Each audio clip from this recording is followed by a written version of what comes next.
Scorpio Rising November 2021 is dead ass like your time to shine. Fucking hell of a spotlight on you for this month. However, there is some distinct tension with the past or maybe your family holding you back.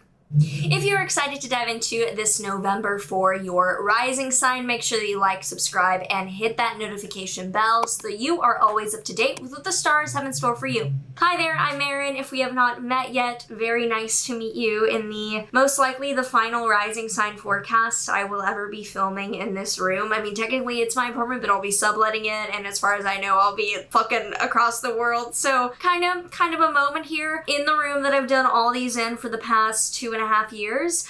So I am a Western astrologer. I use Hellenistic Greek astrology techniques mainly. I use whole sign houses and the tropical zodiacs. That's how I'm getting to where we're going today. We start out on the 1st with a new moon in your first house. A new beginning, a focus on planting new seeds, a new chapter in your first house of self. I love first house new moons. Feels like a renewal of yourself. You can watch the full video, which will apply specifically to your identity, your personality, your appearance even. And around this time as well, from the 4th to the 5th, we have the sun in your first house opposite Uranus in your 7th house. Uranus in the 7th is like a 7-year-long transit that will be most exact whenever it is on your descendant. However, it is wild card, obstacles, and wild life changes in one-to-one committed relationships. With the sun opposing that, it is like you being strong, secure, and stable, and the partnership that you're in, the other person is being all over the fucking place, and you're like, deer in headlights, help me out here, universe. Like,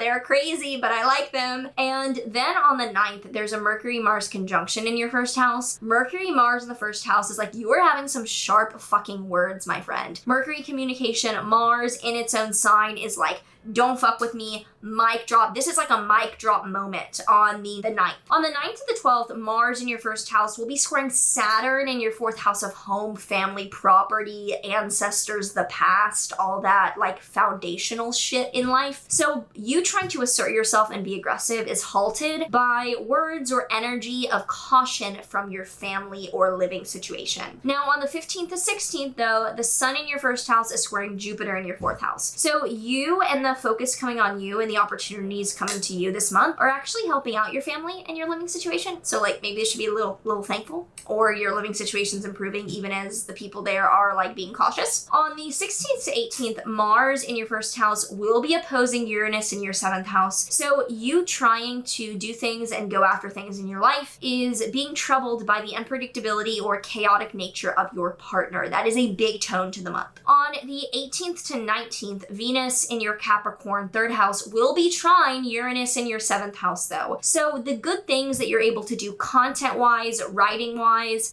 even if your daily commute or like your morning routine is doing better, the days that you do on a day-to-day basis to create communication in the world are helping you get a hold of your partner in a way that's like relatable. So maybe like you do something together content or creative-wise and it like helps you get on the same page. On the 19th, there is a full moon in Taurus, an ending, high point, culmination, chapter closing up in the 7th house of committed relationships. Now, this rarely means breakup. Like most people are not breaking up with people on these. It's more so just like a time of exposure to a chapter ending in the relationship for the next move. On the 27th, there's a Sun-Mercury cazimi in your 2nd house in Sagittarius, which is a illumination of information around money. Like there's some clarity around money, some new...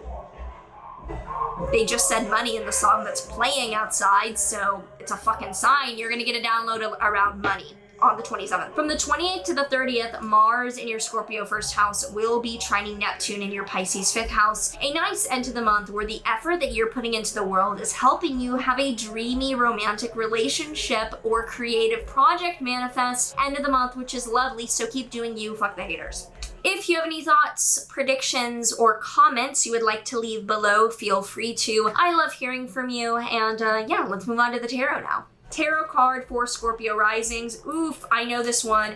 2 of Swords reversed. So I have my moon in the 2nd decade of Libra, which is associated with the 2 of Swords. This is a card of like, I don't see it, like elephant in the room, I do not notice. Like everything goes under the rug, it's all socially perfect, and it's like, this card reminds me of Gossip Girl, where it's like all pristine and perfect on the surface, but in the show itself, it's like really all over the place and really intense. Inverted means that no, nothing is hidden, nothing is pretty, the shit is out in the open, the elephant is raging in the room. The things are blatantly clear that maybe you're coming out in some way this month and your family's like, whoa, whoa, whoa, but they're not like mad, but it's like hindrances, and your partner's like, go bestie, but they're like all over the place. That looks like the theme of this month. If you enjoyed this, I would appreciate a like, a comment, a subscribe. Helps out in the algorithm nowadays, which is weird and sometimes on my side and sometimes not. So all the help we can get, I will sit here reminding you. Some people say smash the like button. That sounds a little aggressive for me. Say, feel free to tap.